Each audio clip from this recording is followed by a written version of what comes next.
Admiral Kate Sullivan stood in the command center of Earth Defense Headquarters. The room was completely silent. On the main screen, the emergency recording from Commander Hayes played for the third time. The words hit like hammer blows. "They're killing civilians. Send everything." Kate had been in the military for 30 years. She had seen wars, battles, and the worst that space could offer. But this was different. This was an attack on the very idea of helping others. The Vorthons had crossed a line that could never be uncrossed. "Admiral," Captain Ryan Brooks said quietly, "we have survivors. 3 escape pods had been recovered by a passing merchant ship. 3 crew members from the Liberty had survived to tell the story. The rest of the convoy was gone. 12 ships, over 400 volunteers, all dead because they tried to save lives." Kate watched the survivor interviews. Sergeant Billy Martinez spoke with tears in his eyes. "They hunted us like animals," he said. "The civilian ships tried to run, but the Vorthons chased them down one by one. They laughed while they did it." Corporal Amy Rodriguez was barely 18 years old. Her voice shook as she described watching the Mercy Wing explode. "Captain Parker was trying to protect the medical supplies. He stayed on course even when the weapons charged. He died trying to save medicine for children." The third survivor, Lieutenant Matt Connor, provided the tactical data. 3 Vorthan destroyers. Admiral Zektar commanding. They showed no mercy, no warning. They just started killing. Kate turned off the recording. The room remained silent. Every officer in Earth Defense Command knew what this meant. The Vorthans had declared war on the idea of humanitarian aid. They had murdered volunteers and laughed while doing it. "Get me President Turner," Kate ordered. The emergency session of the Earth Council convened within 2 hours. President Alex. Turner sat at the head of the table, his face grim. Around him sat the most powerful people on Earth. Secretary of Defense Paul Wilson. Secretary of State Maria Rodriguez. General Frank Carter. Admiral Susan Hayes, sister of the murdered commander Lisa Hayes. "The facts are clear," President Turner said. "The Vorthans attacked a clearly marked humanitarian convoy. They killed over 400 civilians who were carrying aid to suffering people. This is not just an attack on Earth. This is an attack on the very concept of mercy." Secretary Rodriguez, known for her diplomatic approach, surprised everyone. "Mr. President," she said firmly, "there is no room for negotiation here. The Vorthans have shown that they see compassion as weakness. They have declared war on the idea of helping others. We must respond with overwhelming force." General Carter nodded. "Our intelligence shows the Vorthans are massing their fleet at Kethmore. They think we'll respond with a limited strike. They're wrong." Admiral Hayes spoke last. Her voice was steady, but her eyes burned with controlled anger. "My sister died protecting people who volunteered to save lives. She died because the Vorthans think mercy deserves death. We need to show them what happens when you kill those who help others." President Turner looked around the table. "What are you all recommending?" "Total war," General Carter said simply. "We mobilize everything. Every ship, every weapon, every soldier. The Vorthans want to see if humans are weak. Let's show them what human strength really looks like." The vote was unanimous. Within hours, Earth began the largest military mobilization in human history. Admiral John Carter, Frank's younger brother, was given command of the fleet. The carrier Vengeance would be his flagship. 47 warships would follow him into battle. At the Luna shipyards, workers loaded the experimental dreadnought Retribution with the most advanced weapons Earth had ever built. Captain Laura Mitchell, the youngest ship commander in the fleet, would lead her into battle. The Retribution was a monster of metal and fury, designed to fight entire fleets alone. The mobilization was not just military. Across Earth, people volunteered for the war effort. Factory workers built weapons around the clock. Scientists shared their most advanced research. Even civilians who couldn't fight contributed money, time, and prayers. Lieutenant Commander Sam Davis, Chief Tactical Officer of the Vengeance, worked with Intelligence Officer Nicole Foster to plan the assault. They studied every detail of Vorthon military capabilities. The enemy was strong, but Earth's technology had advanced far beyond what the galaxy expected. The Vorthans think, "We're soft," Nicole explained to the command staff. "They see our humanitarian missions and think we can't fight. They're about to learn how wrong they are." News of the convoy attack spread across the galaxy. The reaction was immediate and overwhelming. The Centauri Republic offered support. The Andorian Collective condemned the attack. Even species that had never spoken to humans before sent messages of sympathy. The Vorthon response was predictable. Admiral Zektar broadcast a message across subspace. "The weak humans cry about their dead volunteers. We are not impressed. The Vorthon Empire takes what it wants. If humanity challenges us, we will crush them like insects." Admiral Carter replied with a simple message. "The Vorthon Empire has committed an act of war by attacking clearly marked humanitarian vessels.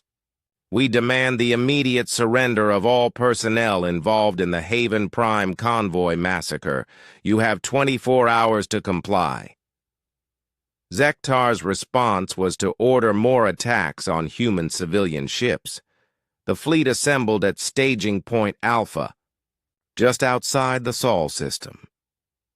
Admiral Carter stood on the bridge of the Vengeance, looking at the largest armada Earth had ever produced. 47 warships ready for battle, 15,000 crew members, all volunteers, all ready to avenge the murdered humanitarian workers. Captain Helen Foster commanded the destroyer Hunter, tasked with tracking down the specific ships that attacked the convoy. Her team had already identified the 3 Vorthon vessels, Bloodfang, Iron Claw, and Deathstrike. Using quantum tracking technology, they could follow the energy signatures left by those ships. Colonel Patricia Adams led the Special Forces team assigned to gather intelligence on Vorthon positions. Her soldiers were the best Earth had trained. They would infiltrate enemy territory and provide targeting data for the fleet. As the fleet prepared to leave Earth space, Admiral Carter addressed his crews. "The Vorthans think they can murder volunteers and face no consequences.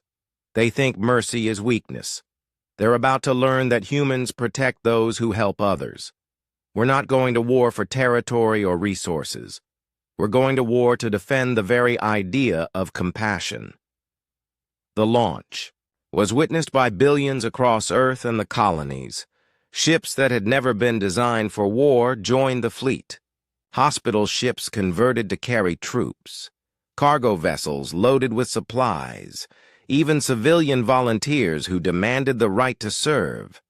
Captain Julie Barnes commanded one of the support vessels. Her ship carried emergency medical supplies. Not for Earth's forces, but for any wounded they might find. Even in war, humans refuse to abandon their compassionate nature. As the fleet entered hyperspace heading toward Vorthon territory, Admiral Carter sent one final message to Earth.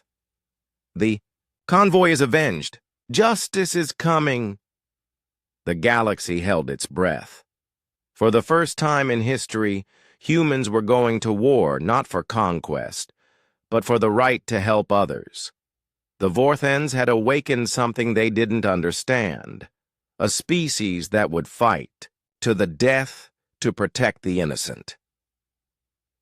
Behind them, Earth prepared for the consequences.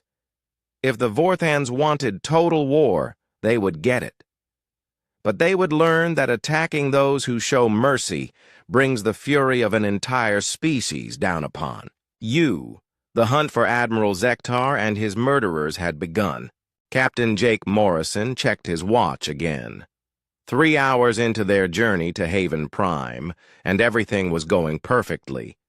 His ship, the New Hope, led 12 cargo vessels through the dark space between stars. Each ship carried food, medicine, and water for the people dying on Haven Prime. The planet had been hit by the worst drought in 200 years. Crops failed. Rivers dried up. Children were starving. When the call for help reached Earth, the response was immediate. 12 ships, all volunteers, all carrying hope to a dying world. Jake looked at his crew. They were good people. His pilot, Danny Walsh, had flown cargo runs for 15 years. His engineer, Carol Stone, could fix anything with spare parts and determination. His communications officer, Bobby Chen, kept them connected to the rest of the convoy. They all knew the risks of flying through this part of space, but they came anyway. "Captain," Bobby called from his station. "Commander Hayes is requesting a status check." Jake smiled. Commander Lisa Hayes commanded the military escort, Ship Liberty. She was young for a commander, but everyone respected her. The Liberty was the only armed ship in their convoy. Earth had sent her to make sure the relief mission reached Haven Prime safely. "Tell her we're all green," Jake said. "No problems. Here." Through the viewport, Jake could see the other ships in their convoy. The Mercy Wing flew just ahead of them, captained by Steve Parker. Steve had been running cargo longer than anyone. His ship carried the most critical medical supplies. Behind them, the Hope's Dream and Star Carrier followed in perfect formation. These were civilian ships. Cargo haulers, transport vessels, even an old passenger liner that had been converted to carry supplies. None of them had weapons. They didn't need weapons. This was a humanitarian mission protected by galactic law. Every civilized species in the galaxy respected the rules about rescue convoys. "Sir," Danny said from the pilot's seat, "long-range sensors are picking up something." Jake moved to the sensor station. 3 dots appeared on the screen, moving fast toward their position. The computer identified them quickly. Vorthan Empire warships. The Vorthans were trouble. Everyone knew that. They were a military species that believed in conquest and expansion. For months they had been testing the boundaries of human space, probing for weaknesses. But they had never attacked a humanitarian convoy before. No one did that. "Bobby, get me Commander Hayes," Jake ordered. "Liberty here." Hayes's voice came through clearly. "We see them too, Captain. 3 Vorthon destroyers approaching fast." "What do we do?" Jake asked. "Nothing changes," Hayes replied firmly. "We're clearly marked as a relief convoy. We have full protection under the neutral zone. Treaty. They can't touch us?" Jake wanted to believe that. The ships in his convoy displayed huge red crosses on their hulls. Their transponders broadcast humanitarian identification codes. Every ship in the galaxy knew what those symbols meant. Attacking a relief convoy was not just illegal, it was unthinkable. The Vorthon ships came closer. Jake watched the sensors as they approached. The lead ship was the Bloodfang, a heavy destroyer. Behind it came the Iron Claw and Deathstrike. These were warships built for one purpose: killing. "They're hailing us," Bobby reported. "Put them through," Jake said. The main screen flickered. A Vorthon face appeared, reptilian and cold. Jake recognized him from intelligence briefings. "Admiral Zektar, known for his hatred of humans. Human vessels. Zektar's voice was harsh. You are trespassing in Vorthon expansion territory. Turn back immediately. Jake stepped forward. Admiral, this is Captain Morrison of the relief convoy bound for Haven Prime. We are operating under humanitarian protection. We have legal passage. Through this space. Zektar's eyes glowed with anger. We do not recognize your weak human laws. This territory belongs to the Vorthon Empire now. Leave or be destroyed. Admiral, Commander Hayes' voice cut in. This is Commander Lisa Hayes of the Earth Defense Force. These ships are clearly marked humanitarian vessels carrying aid to suffering civilians. Any attack on this convoy would be an act of war. Zektar laughed, a sound like metal scraping. Stone. Humans are weak. Your mercy makes you pathetic. We take what we want. The transmission ended. For a moment, silence filled the bridge of the New Hope. Jake looked at his crew. Danny's hands gripped the controls.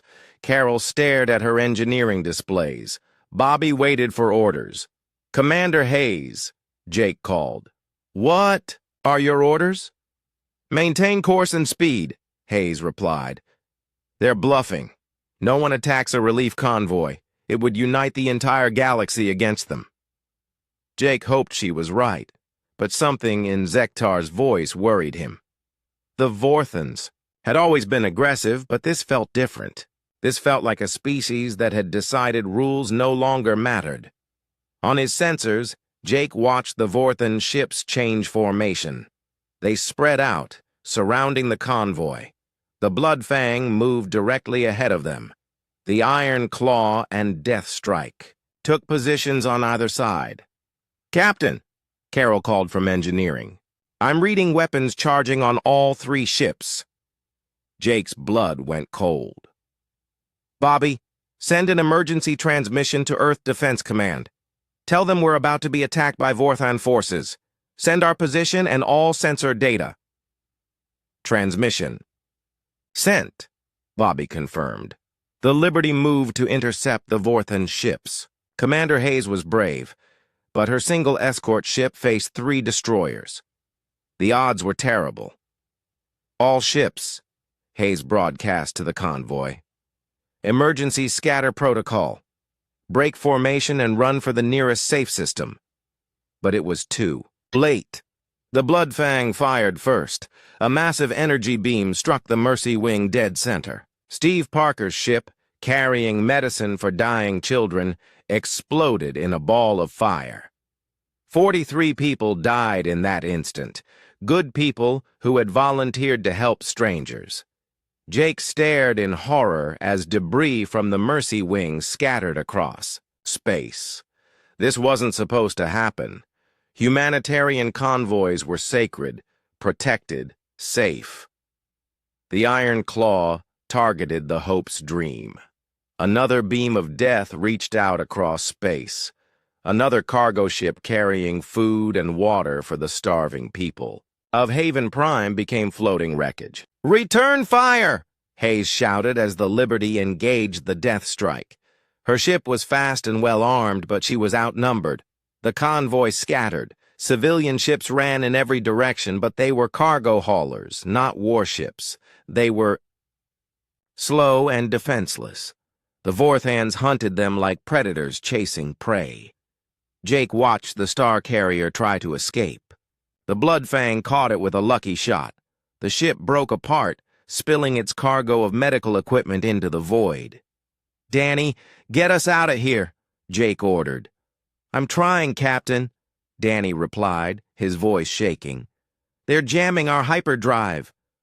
The Liberty fought desperately against all 3 Vorthon ships.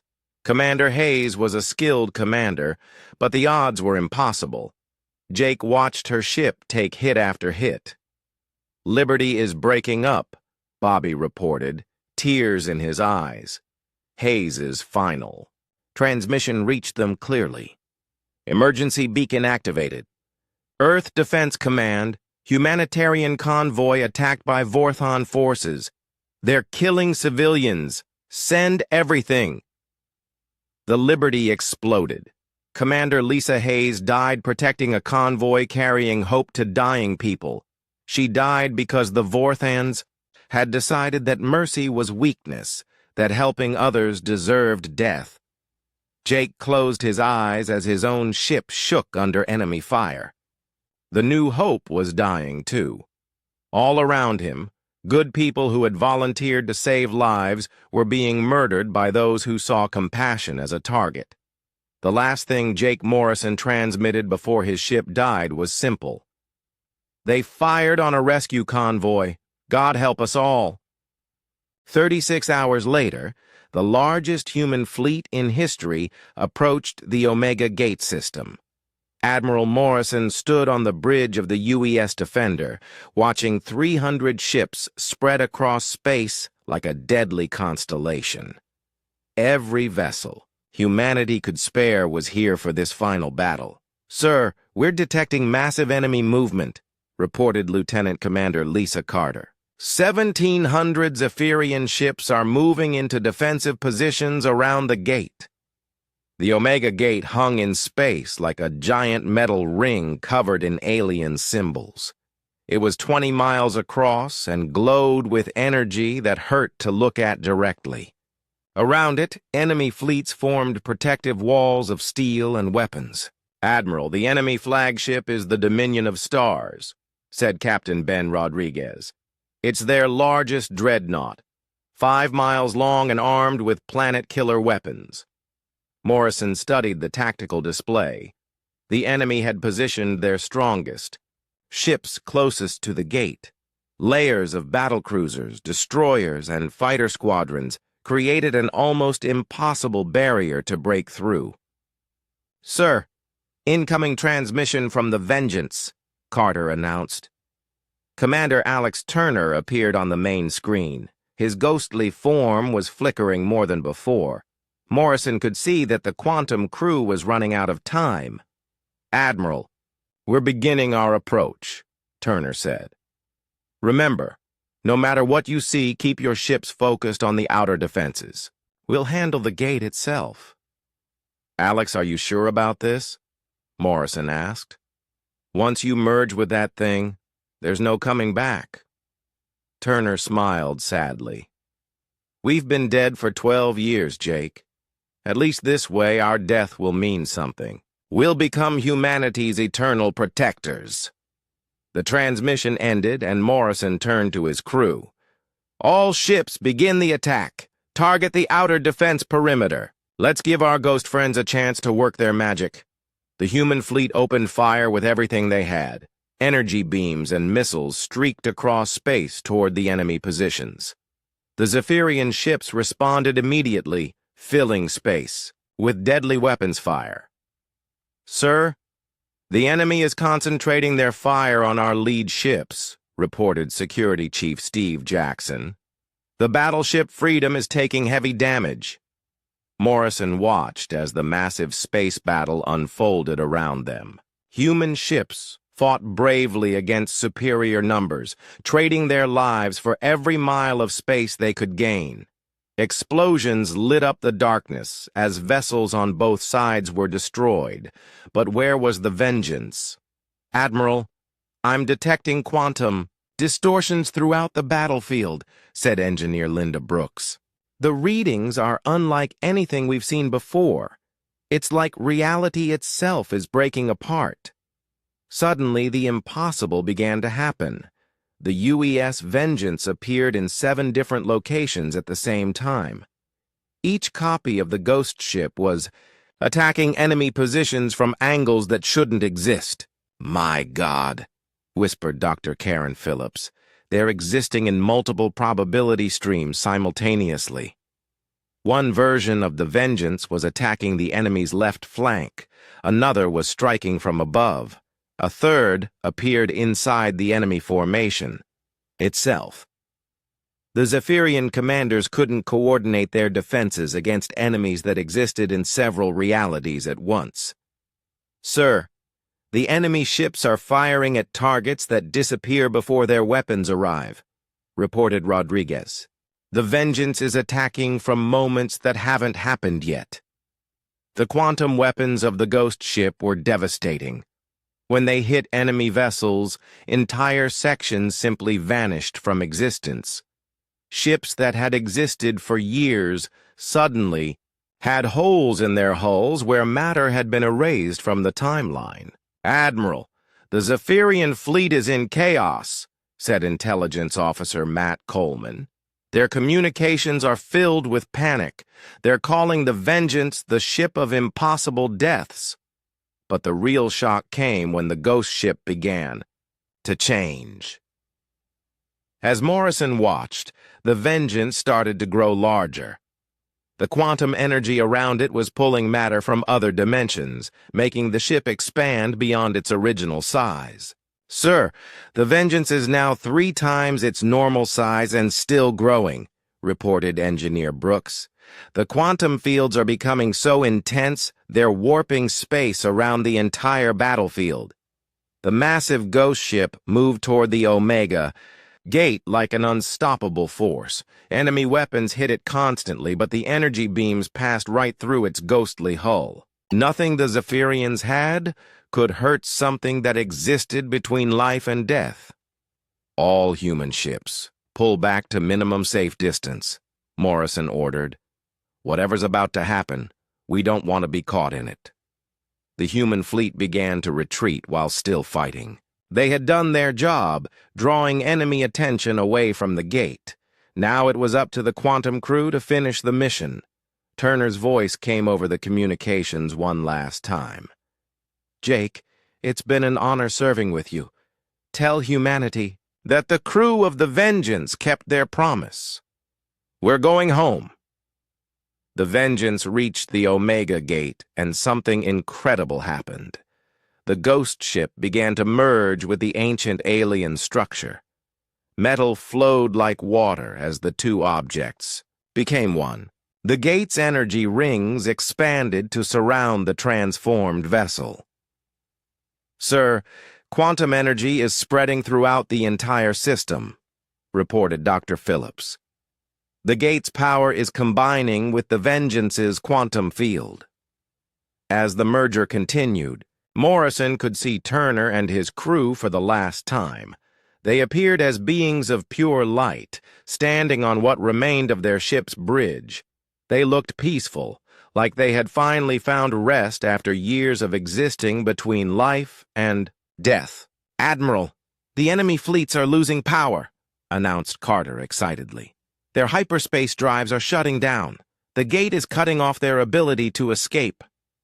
The Omega Gate, now merged with the Vengeance, had become something new. It pulsed with blue quantum energy that reached across space to touch every enemy ship.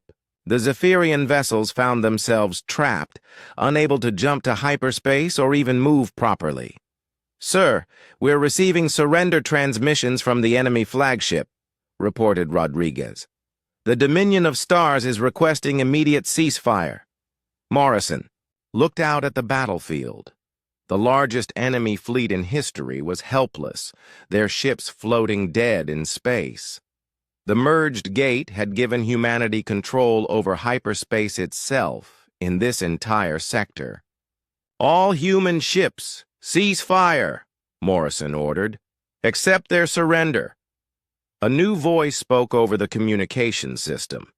It was Turner, but he sounded different now. His voice came from everywhere at once, like the universe itself was speaking. "Admiral."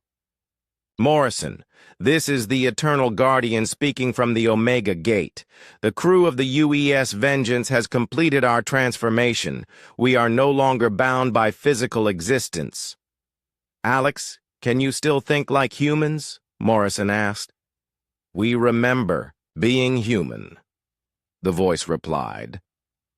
"We remember our love for humanity and our duty to protect our species. That will never change, even in this form." Dr. Phillips was studying the readings from the transformed gate. "Admiral, they've become part of the hyperspace network itself. They can control ship movement throughout this entire region of space." "The war is over," the Guardian's voice announced.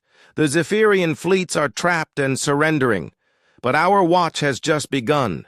We will protect humanity for as long as the stars shine." Over the following hours, Zephyrian commanders throughout the sector began surrendering their fleets.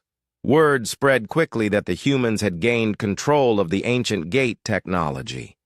Without the ability to move freely through hyperspace, the alien empire's military advantage was gone. Morrison received reports from across human space. Enemy ships were appearing in human-controlled systems, their crews waving white flags of surrender. The Guardian was using the gate network to relocate enemy vessels away from strategic positions. "Sir, we're receiving a message from Earth," Carter announced. "The Zephyrian High Council is requesting immediate peace negotiations." Morrison smiled for the first time in months. "Tell them we accept. The war is over." As the human fleet began the journey home, Morrison looked back at the Omega Gate one last time. It pulsed with gentle blue light, a beacon of hope in the darkness. Somewhere in that light, the crew of the Vengeance continued their eternal watch. "Thank you, old friend," Morrison whispered. The Guardian's voice reached across space one final time. "Rest easy, Admiral. Humanity is safe. We are the ghost ship that conquered death itself, and we will guard our people until the end of time." The war that had lasted 15 years was over. Humanity had won not through superior weapons or tactics, but through the sacrifice of heroes who chose to become something beyond human understanding. The ghost warship that shouldn't exist had saved them all. 2 weeks later, Admiral Morrison stood in the largest war room he had ever seen. Representatives from every human colony had gathered on the military station orbiting Earth. The room buzzed with nervous energy as officers studied holographic displays of enemy positions. "The Omega Gate is here," said General Patricia Williams, pointing to a massive fortress world on the main display. "It's protected by 1,700 Zephyrian ships. 3 full battle fleets guard the most important target in their territory." Morrison looked at the tactical display. The numbers were terrifying. Even if humanity gathered every ship they had, they would still be outnumbered 5-1. It seemed impossible. "Sir, we've never attempted an assault on this scale," said Captain Ben Rodriguez quietly. "Even with the Vengeance helping us, the odds are terrible." Commander Alex Turner materialized in the center of the room. His ghostly form made several officers step back in fear. "The odds don't matter when you can change the rules of reality," Turner said calmly. "Explain," demanded General Williams. She had never seen the Quantum crew before and was clearly uncomfortable. Turner waved his hand and the holographic display changed.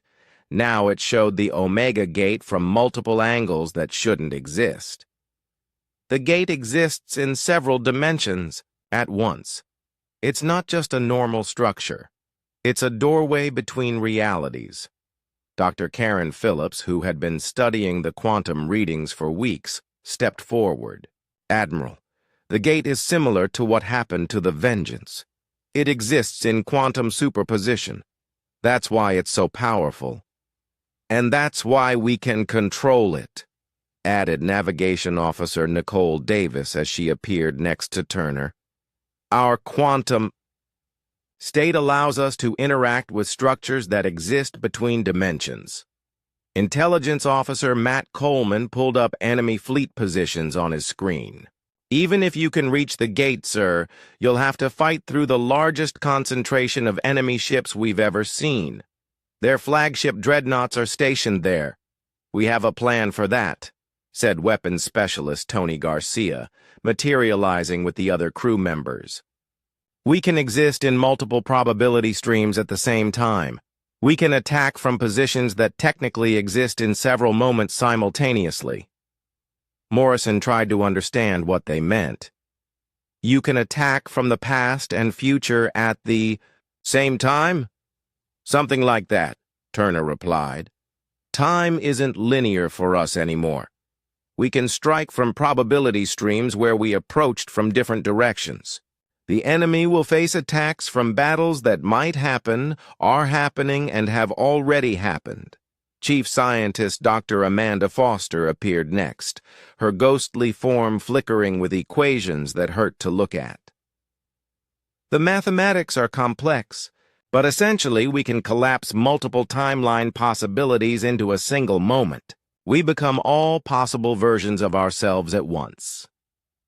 Engineer Linda Brooks was monitoring the quantum readings from her station.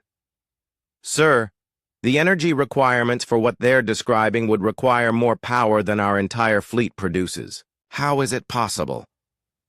We draw power from the space between dimensions, explained Engineer Rachel Green as she joined the group. The quantum void contains infinite energy.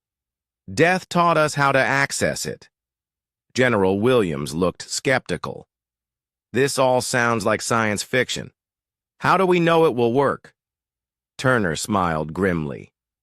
Because we've been testing it. Show them. Nicole, the ghostly communications officer, touched the holographic display. Suddenly, the room filled with recordings of recent battles. The crew watched in amazement as the Vengeance attacked enemy positions from multiple angles that existed in the same moment. 3 days ago, we destroyed a Zephyrian supply depot, Nicole explained. We attacked it from 7 different probability streams simultaneously. The enemy never understood what hit them. The recordings showed the ghost ship appearing and disappearing like lightning. Energy beams came from directions where no ship existed. Enemy vessels exploded before they could even detect the attack. The Zephyrians are calling us the Army of the Damned, said Communications Officer Tony Garcia. Their troops refuse to patrol areas where we've been seen. We're winning through fear as much as firepower. Morrison studied the battle recordings carefully. What's the plan for the Omega Gate assault? Turner gestured and the display changed again. Now it showed a complex battle plan with movements that seemed to ignore space and time. We'll phase shift the Vengeance into multiple probability streams. While the conventional fleet engages the outer defenses, we'll attack the gate from dimensions the enemy can't access. The gate itself is the key, added Dr. Foster. If we can merge our quantum state with its dimensional matrix, we can control the entire hyperspace network in this sector. Morrison felt a chill. Merge with it? What does that mean for your crew? Turner was quiet for a moment. It means we stop being individual consciousness and become part of something larger. We become the gate itself. You're talking about death, Dr. Phillips said softly. Final death. We're already dead, Turner replied. This would be transformation into something beyond death. We would become eternal guardians of human space.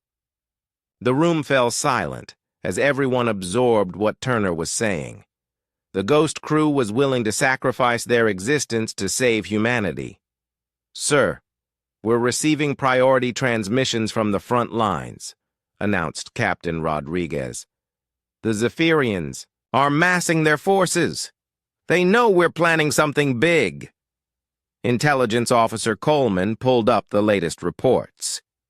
Admiral, they're moving additional fleets toward the Omega Gate. Our window of opportunity is closing.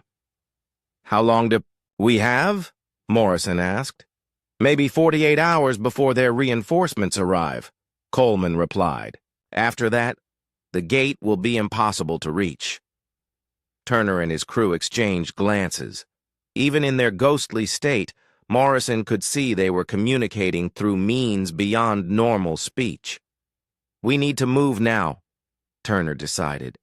Every hour we wait, the enemy grows stronger, and our quantum state grows more unstable. Engineer Brooks was monitoring her readings. Sir, the quantum fields around the Vengeance are fluctuating more severely. Their molecular cohesion is breaking down, faster than expected. How much time do you really have? Morrison asked Turner directly. Maybe 3 days before we lose the ability to maintain physical form, Turner admitted. After that, we'll exist as pure consciousness. We might not be able to interact with normal matter anymore. General Williams stepped forward. Admiral Morrison, I'm authorizing the largest fleet assembly in human history. Every available ship will participate in this assault. How many ships can we gather? Rodriguez asked. 300 vessels, Williams replied. Everything from battleships to transport frigates. It's not enough to match their numbers, but it's all we have. Turner smiled. Numbers don't matter. When you can rewrite the laws of physics, 300 ships supported by quantum warriors can accomplish what 3,000 normal ships cannot. Dr. Phillips was still concerned about the crew's condition. Commander, what happens to your people if this plan fails? If we fail, we fade from existence completely, Turner said calmly. But if humanity loses this war, existence won't matter. Anyway, the Zephyrians don't take prisoners. Morrison made his decision. All fleet commanders will receive orders within the hour.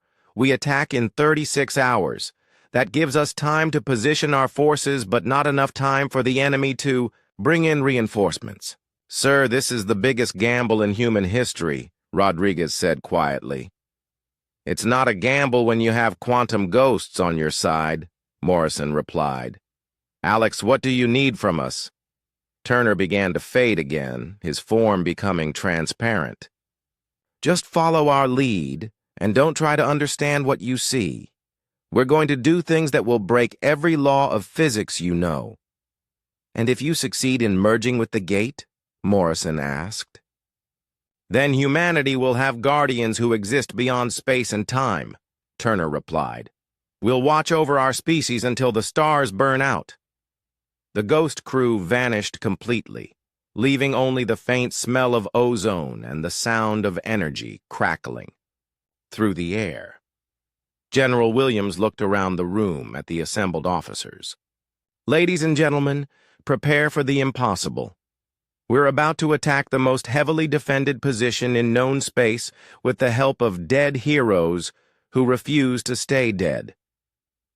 Morrison stared out the window at the fleet assembling in space.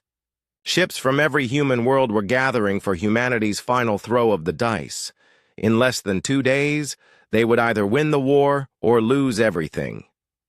God help us all, he whispered. The 3 Zephyrian cruisers moved toward them like hungry wolves. Each ship was twice the size of the defender. Their dark blue hulls gleamed with powerful weapons. Admiral Morrison had fought these ships before. They were fast, deadly, and nearly impossible to defeat. Sir, they're charging weapons, reported Captain Ben Rodriguez. Plasma cannons and quantum torpedoes. They'll be in firing range in 2 minutes. Morrison watched the UES Vengeance flicker like a broken light. The ghost ship looked fragile compared to the massive alien vessels. All hands, battle stations, raise shields and prepare weapons. Admiral, we should retreat, suggested security. Chief Steve Jackson. 3 against 1 isn't good odds, even with the Vengeance helping us.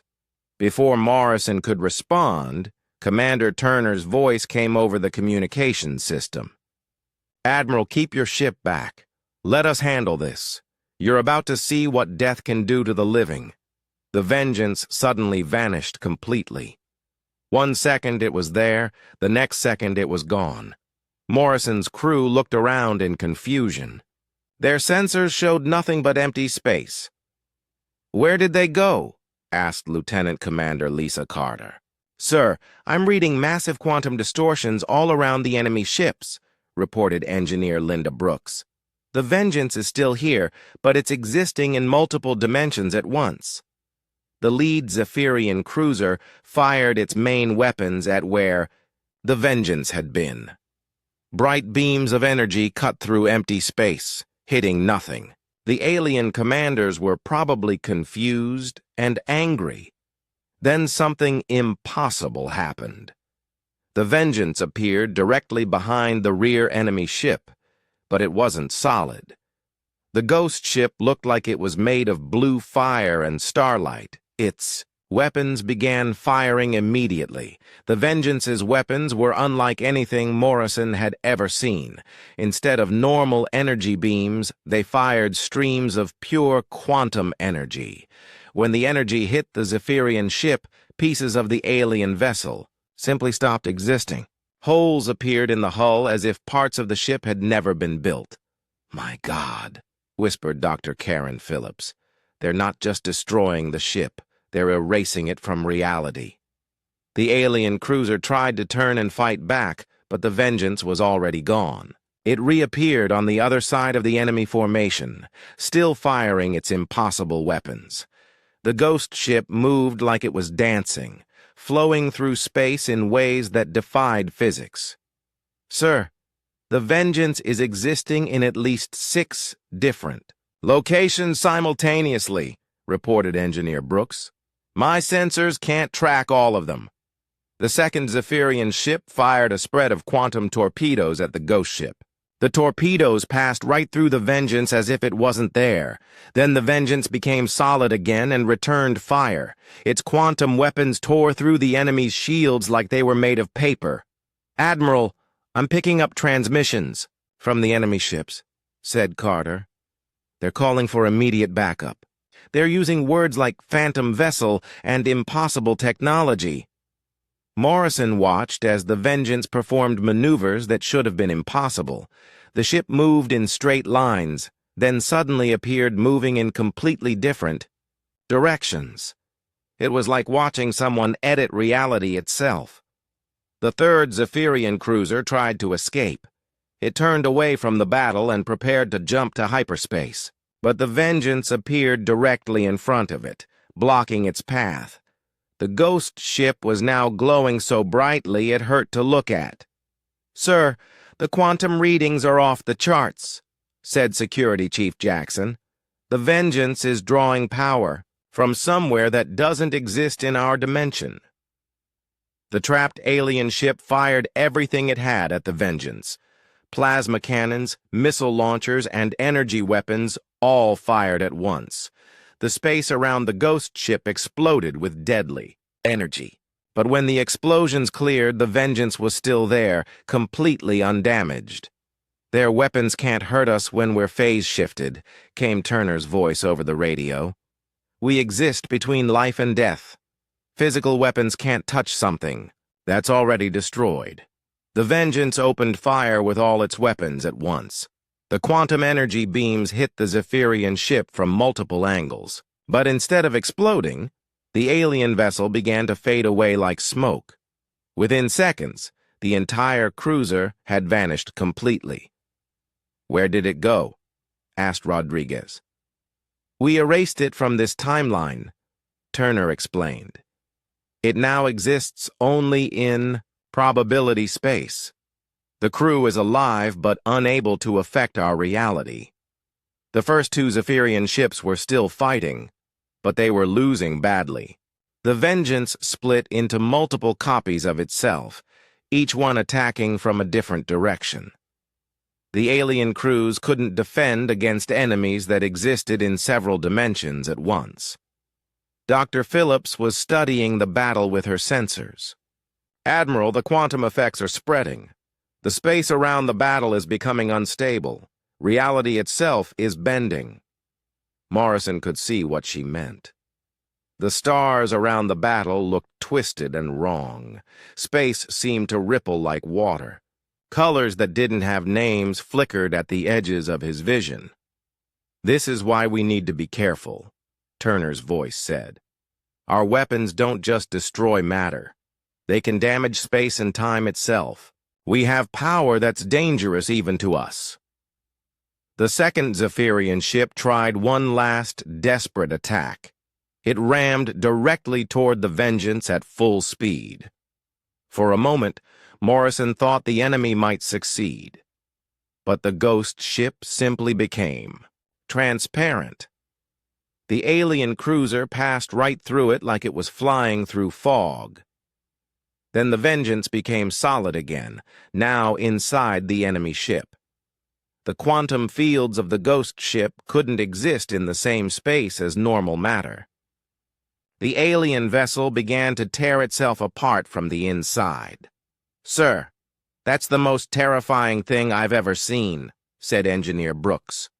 "They're existing in the same space as the enemy ship. The quantum interference is destroying it from within." The Zephyrian cruiser broke apart in seconds, but it didn't explode like a normal ship. Instead, it came apart in geometric patterns, as if someone was carefully taking it apart, piece by piece. The crew probably never knew what happened to them. Only one enemy ship remained.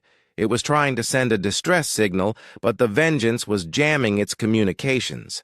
The ghost ship appeared next to the alien vessel, matching its speed perfectly. "This is Commander Turner to the Zephyrian vessel," came the transmission. "Surrender now or be erased from existence." The alien ship immediately stopped fighting. Morrison could hear fear in the enemy captain's voice as he agreed to surrender.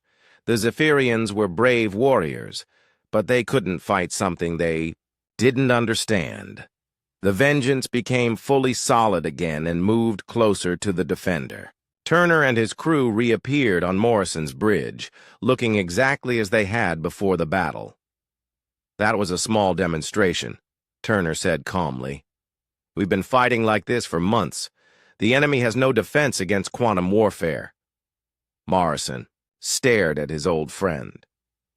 "Alex, what have you become?" Turner's expression grew sad. "We've become what humanity needs to survive, Jake. We're no longer bound by the laws that limit the living. But that power comes with a price."